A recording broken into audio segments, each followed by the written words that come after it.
Jennifer Paxton was a 36-year-old mother of seven, and she had a really difficult life. She lived in Knoxville, Tennessee, and she lost custody of her seven children. And her family said at that time her life just kind of spiraled out of control. She got addicted to heroin, and then she became homeless.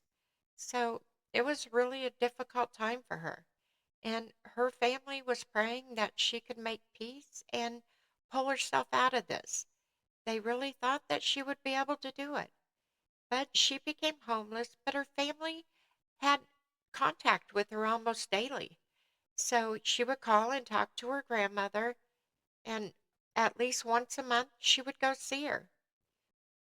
In December 2019, Jennifer walked into a bar restaurant, and she met Sean Fennigan.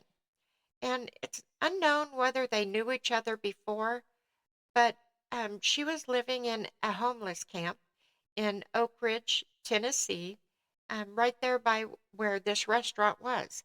And she went in there one night to go to the bathroom and get warm, and she ran into Sean Finnegan.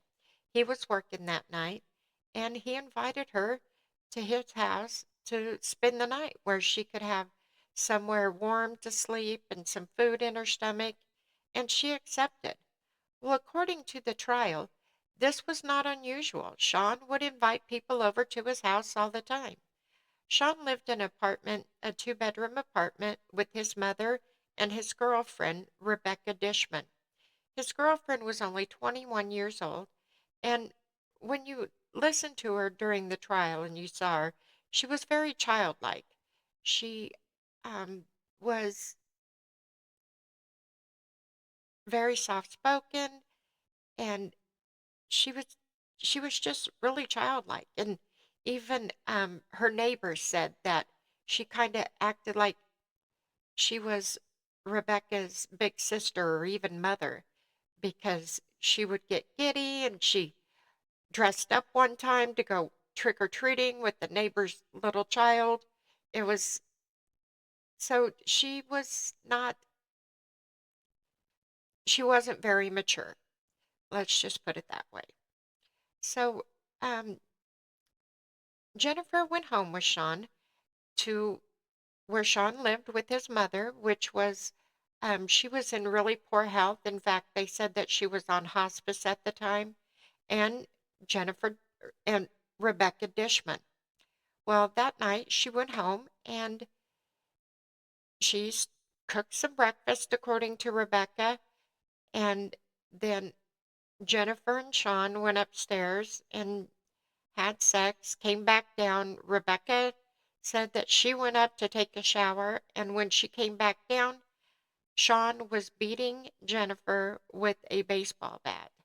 And he continued to do that for quite some time. And there was a neighbor that said that she heard all this commotion, but the neighbor didn't want to get involved. She said on the stand that it just wasn't her business. So that goes back to, if you see something, hear something, say something, because she may have been able to save Jennifer's life. But she didn't say anything, and Rebecca didn't say anything either.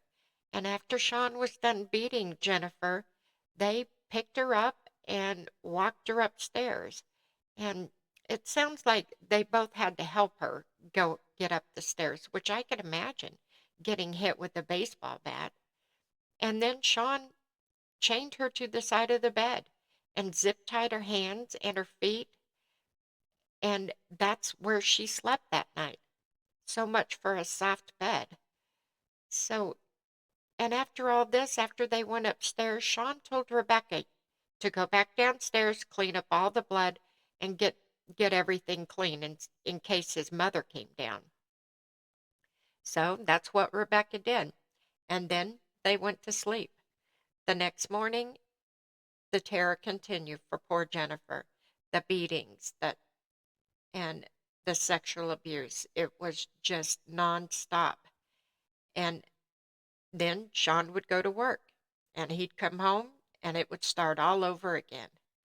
And Rebecca, she didn't work. She stayed home and she didn't have a phone, but I don't know if that would make any difference because according to the testimony, Rebecca didn't do much without Sean's approval. But Sean, according to the testimony, wanted people to think that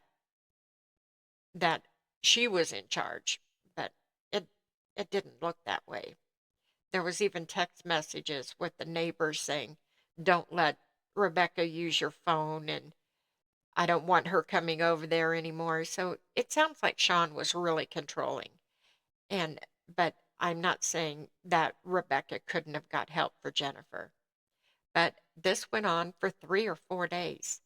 And then Rebecca said one time she walked into the bedroom and Sean had a shoestring around Jennifer's neck and he was pulling it tight and he was trying to strangle her. And then he would get tired and he'd let up and then he'd do it again until finally he did kill Jennifer. And according to the autopsy report, she did die of strangulation, but she was bruised and it was just horrific. But it didn't stop there. So what happened next was Sean bought or rented a freezer from Rent-A-Center on the 27th or 28th of December, and they delivered it. And at first, according to the neighbor Mahogany, she she said it was in their living room. She was there when it was delivered, and it was in the living room at that time. And Sean told her that it was just a mistake that the owner of the apartment had it delivered there by mistake. And so the next day, Mahogany didn't see it. So Sean and Rebecca took it upstairs and put it in their bedroom, plugged it in, and that's where they poured Jennifer's body. And then, if the horror wasn't enough while Jennifer was alive, it even gets worse after she's gone. Rebecca said that she would come into the bedroom periodically and Sean would have cut off her nose and was masturbating to this piece of Jennifer's body. And according to the reports in the jail or during the trial, they said that she was cut and there was too many cuts and slices for even them to count.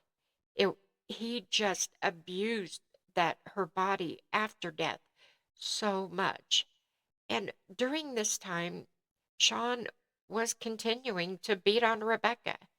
And she would go over to the neighbor's house and she would have black eyes and Mahogany. She would tell Mahogany that he was sexually abusing her, he was physically abusing her, and Sean never let Rebecca have a telephone. So she didn't have anyone. She would use Mahogany's phone to try to get a hold of her family members. She really wanted to leave. Then, after 8 months, they had poor Jennifer in this freezer for 8 months. Well, Rebecca decided it was time to leave, and she went and talked to Mahogany and said, "Can you get me out of here?" And so Mahogany talked to her husband, and her husband got a hold of a shelter to set it up for her to go to. So, as Mahogany was helping Rebecca pack up, the mother came around and she saw what the girls were doing. And she hollered at him and told him, "I'm going to call Sean." He was at work. And so Mahogany said they just really hurried and got everything in the car. And as Mahogany is taking Rebecca to the police station so she could get a no contact order on him, that is when Rebecca disclosed to Mahogany about what happened to Jennifer. She told her that Sean had brought her home and had beat her and then strangled her, and that she was still there in a freezer up in their bedroom in the closet where they had it locked. So Mahogany called her husband, and her husband decided to call the police and report what Rebecca had said. Well, then Mahogany called the police also, and she took Jennifer or Rebecca to the police station, and Rebecca laid out her entire story that that what had Sean had done to Jennifer, and she even said that she was a participant in this, in the killing of poor Jennifer. So the police got a search warrant and they went over to the house, and of course Sean had got home because the mother called him at work and said, she just left. And then he started yelling at the neighbor saying, "You ruined my life. You have no idea what you did. You've ruined my life." And then the police showed up. Well, Sean had had enough time from the time he got home to move poor Jennifer's body. He had taken her body out of the freezer and had shoved it under their bedroom bed. And the police came up and they had a search warrant, and they said, "No, I don't have a body." And of course, he denied it all. "I don't have a body in the freezer." And the police went up and they searched, and no, there wasn't a body in the freezer. But a police officer got down on his hands and knees because he saw a blanket out from underneath the bed, and that's when they found Jennifer, and she was still frozen. And so Sean was immediately arrested, and so was Rebecca. Rebecca was arrested, and they both were taken. And this was in August of 2020. So it was 8 months that Rebecca and Sean had kept Jennifer in that freezer, and they tortured her. I mean, I know that she was dead, but still, the thought of that, having sexual gratification with a dead body and cutting off pieces, what what kind of a monster are you? And so this happened in 2020. Well, just last week, well, in the last few weeks, they've actually gone to court. It has taken that long. This family, Jennifer's mother has died, and this family has been through this agony for all that time, since August 2020 until August 2024. That's 4 years this family's had to endure this this no closure, because there's still a case. The trial has just finished. So I mean, it's just heartbreaking for this family and these kids. But um, Rebecca, she pled guilty to murder, and she got a plea bargain, and she had to testify against Sean, and that is probably one of the worst testimonies I've ever heard, because she went into graphic detail about what her and Sean did to poor Jennifer. And there was a lot of stuff in there that you would think there ain't no way that could happen. She tried to put most of the blame on Sean, which that's what Sean did when he talked to the police. Everything was Rebecca's fault. She was the mastermind of the whole thing. Well, he was so controlling, you could tell. But I mean, she was just as guilty as Sean was. So, um, she did, she took a plea deal, and she's got life without possibility of parole. But Sean, they brought capital murder, and he was he they found him guilty of 11 of the 13 charges, and they've sentenced him to death. So this will be the first one since 2020 that Tennessee has sentenced someone to death. And Sean, during the whole trial, there was you hardly had any kind of emotion. But I think, their lawyers tell him not to show any kind of emotion. But you would think during these horrible details that you would have some kind of emotion.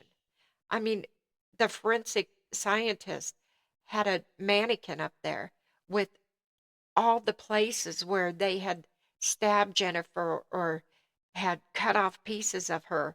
I mean, the mannequin itself was just horrific. She said there was too many to count. Poor Jennifer and her family, they will never ever be able to see Jennifer again. And they'd always prayed that she, she would make a turnaround. But she was a perfect target. She was a perfect victim. She was homeless, and I mean her family did look for her, and they put things on Facebook about trying to find her. So it wasn't like she was forgotten. Her family loved her, and they were trying to find her.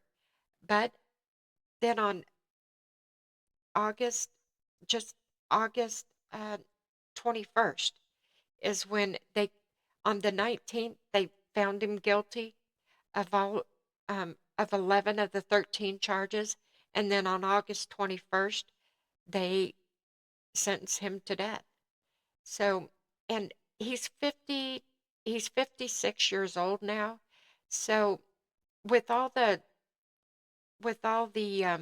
appeals and all the processes, he will probably die in jail. He probably will not get the lethal injection. I don't know. Um, what do you guys think about the death penalty? I think there's some people out there that really deserve it, and I think Sean Fennigan is one of them. He is an absolute monster. But what do you think? Do you think that state should have taken the testimony of Rebecca, or should she have been charged with the death penalty? Instead of giving her a plea. It was just between the two of them. I listened to both interrogations, and a lot of it lined up, but whoever was the mastermind, they say, whoever that was, he said she was, she said he was. So I don't know. Maybe the state felt that they did need that information that Rebecca gave. But it's just this is a horrible, horrible case. And I feel so bad. It just breaks my heart that these 7 children will never see their mother again. It's just, you know, I, it was just so easy for Sean, though, because, she was down on her luck, and he took advantage of that. And poor, poor Jennifer is all I can say. And the family acts, they grieve her every single day. So I don't know, just watch out. And when they say, if you see something, say something, please do that. Don't, oh, it's none of my business. That's what one of her neighbors said. It was none of my business, so I didn't do anything. Well, thank God for Rebecca that Mahogany did something, or she probably would be dead too. And there's been, I'm going to do some more follow up on Sean because he's got some other cases, and they didn't do it on this capital case. And there was a couple where um, there's abuse against children. So that wasn't in this trial. So, and I haven't been able to find when that's going to take place. So, I'll keep you informed, but please, please, if you see something or hear something, say something, get involved. We have to take care of each other. This world is getting so crazy. So please, if you see something, hear something, say something, call someone, call the police, and you can do it anonymously. I mean, they don't care that you don't have to tell them who you are. Just report it. Get involved. Just know what's going on in your neighborhood. Try to protect your neighbors. So, I don't know. I know this was a really hard case and it was really difficult to listen to. So, I really thank you if you made it through the whole episode. I appreciate that. If you could please hit your like, your share, and your follow button, I would really appreciate it. And until next time, beware.